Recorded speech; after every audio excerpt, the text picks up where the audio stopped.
Hey everyone, welcome to my channel. And today I will be reading the Todoroki Shoto Reader by Stellar Imagines on Tumblr.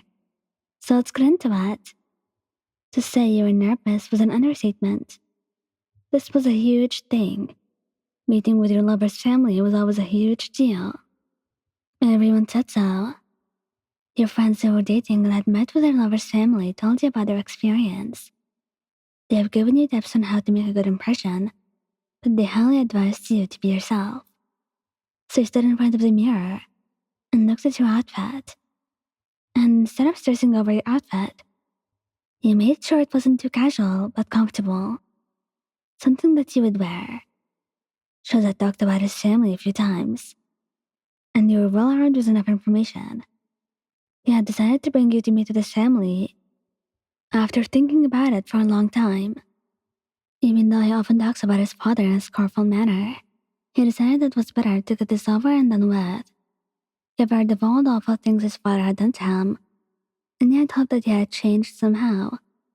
As for his siblings, he spoke of them fondly.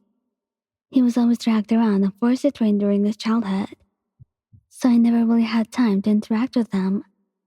But they sounded nice. He spoke about his older brother and sister, and looked up to him as he grew up. And as he walked down the path hand in hand with Shoto, you couldn't help but notice the traditional style building that stood out from the rest. You're nervous, aren't you? Shoto spoke when the two of you finally arrived at their destination. Of course I am. He nodded and turned to him, and he would tell you that everything will be just fine and guide you into his house. As soon as you entered, you excused yourself and took off your shoes. You followed him while looking at your surroundings, examining the interior and furniture. You did not expect to run into him just seconds after stepping into your boyfriend's house. Shoto. Shoto's gaze, hardened at the man standing for the two of you, and his hold on your hand had tightened a little bit, but not to the point where it was painful. There stood his father, the current #1 hero, and the person he had been worrying about the day before the visit. Your boyfriend gave the tall man a nod. Is this the guest you were referring to, Shoto? And the word questioned, his voice sharp and screaming dominance, as he narrowed his eyes at his son, and faced. Shoto merely nodded while he bowed in front of him, greeting him accordingly. And the boy merely scoffed before walking back into the house, without another word. You were left speechless and confused. What kind of attitude was that? Was it a positive or negative reaction? But since he made no move to usher you away, Shoto pulled you forward and further into his house. He had pulled you into the kitchen, where you met a female whose hair was white with red strands here and there. Shoto introduced the two of you to one another. She was his sister, someone who Shoto often talked about with you. After the introductions, he quickly offered to help her with dinner, in which she was grateful for. Shoto remained in the kitchen as he helped Fuyumi with the food. This surely helped with you getting relaxed a little. Fuyumi was very friendly and she talks a lot about Shoto. Cooking helped you get distracted from your worries and you get to learn a lot about your boyfriend's favorite food and the kind of meals his family ate. You later met with his older brother, Natsu, who was friendly and easygoing compared to Shoto. Despite being forced to not interact with Shoto, the two older siblings really cared about him. When the time to have dinner came, you were a little nervous.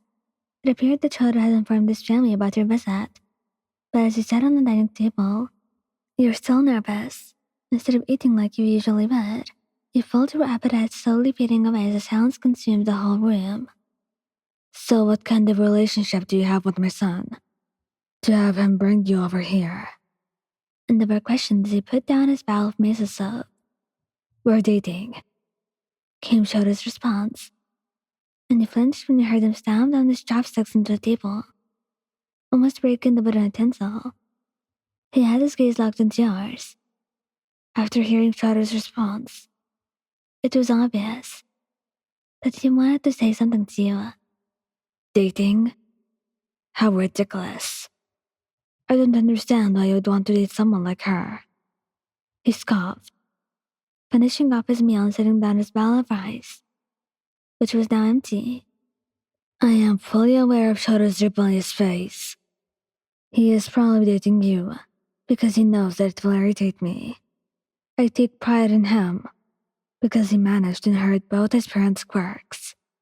And it's natural that he deserves the best. Someone with an equally strong quirk that will give him strong children. You are wasting your time with him because I will never approve you of my own. He emphasized his last sentence, and you slowly put down your bowel, even though his words made your heart ache a little bit. There were some things that you need to say, and others you need to clarify. Your pride? Please don't make me laugh. They say all that, but the real reason behind that is something completely different. Say whatever you want about me, but I will never outlook whatever you did to Shoto when he was younger, forcefully pushing him to train and restricting him from interacting with his siblings. It's not only Shoto. Because of your selfishness, Fuyumi-san and Natsu-san had to endure being neglected and treated like they were nothing. You spoke with confidence. You speak highly of your son, but in reality, you're just selfish and disgusting. And the way and you glared at each other for a while before his captain decided to make us leave. Once he was away, Fuyumi and Natsu were surprised to hear he stood up for them. Fuyumi was talking about her heart was racing the entire time, and how worried she was when he talked back. On the other hand, Natsu seemed impressed and grateful to hear you say something that he had been meaning to say the entire time. Eventually, after helping with clearing the table and washing the plates, Shoto brought you to his room, which has a strong resemblance to his own dorm room. However, the only difference was that his room here was far more spacious. The two of you sat on the futon and did your own thing. You were fiddling with your phone while Shoto made himself comfortable with you, wrapping his arms around your stomach and resting his chin on your shoulder. You soon discarded your phone, getting comfortable in his embrace. Do you think what he said was right? Are you dating me just to irritate him? You mumbled, tightening your grip on his shirt, and you buried your face on his chest, keeping your face hidden. Shoto slowly pulled away and cupped your cheek, searching for traces of tears. Even though you were not crying, the sad look on your face made him guilty. You're talented, handsome, and strong, and all the girls think so too. And honestly, you're just too good for me, you know? I'm not as strong as you are, nor am I pretty. Maybe your father was right. You deserve someone better than me. He mumbled, your confident facade from earlier fading away.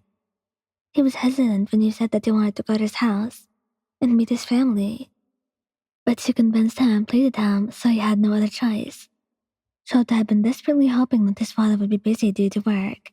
He moved his hand behind your head and gently threaded his fingers through your hair. That's not true. You're completely wrong.